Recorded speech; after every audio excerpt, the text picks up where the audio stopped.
आज हम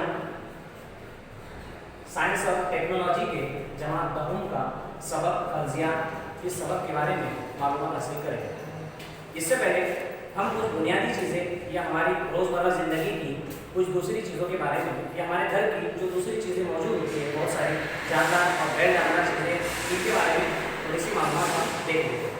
सबसे पहले अगर हम जमात बंद करें कि जानदार चीज़ें हमारे घर में कौन सी है और गैर जानदार चीज़ें कौन सी, तो हमारी अगर हम गौर करें तो हम जानदार की तरफ जाएंगे तो बहुत सारे इंसान, जानवर, हैवान और बहुत सारी चीज़ों के हमारे जहन में नाम आते हैं। लेकिन अगर हम बेजान चीज़ों की बात करें तो बेजान चीज़ों में हमारी नज़र में आ सकता है बेंच, करकट, टेबल, खिड़कियाँ, हमारे किचन के बर्तन और बहुत सारी चीज़ें इसमें शामिल हो सकती है।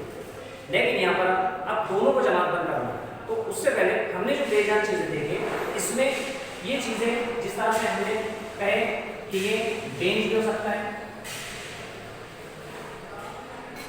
लकड़ी का डिब्बा भी हो सकता है, लोहे का भी हो सकता है, चांदी या सोना भी हो सकता है। तो दरअसल ये चीजें है क्या? लोहा और चांदी, ये चीजें क्या है?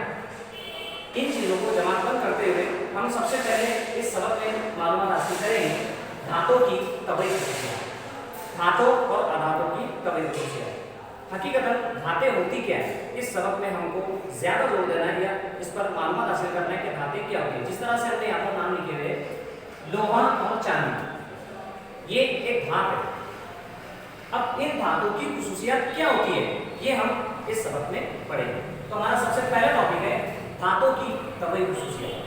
धातों की जिस तरह से तबई खसूसियात, मतलब इसका ये हुआ कि धातों की ज़ाहिरी हालत जो हम देखकर या महसूस करके बता सकते हैं। मिसाल के तौर पर अगर हम बात करते हैं लोहा या चांदी या सोने की, तो लोहे को हम जर दे सकते हैं, उसको तोड़ सकते हैं, उसको कटिंग कर सकते हैं, उसको लंबा बना सकते हैं, उसको बारीक कर सकते हैं। ये खसूसियात के तौर पर हम धातों में इसको जमातबंद कर सकते हैं।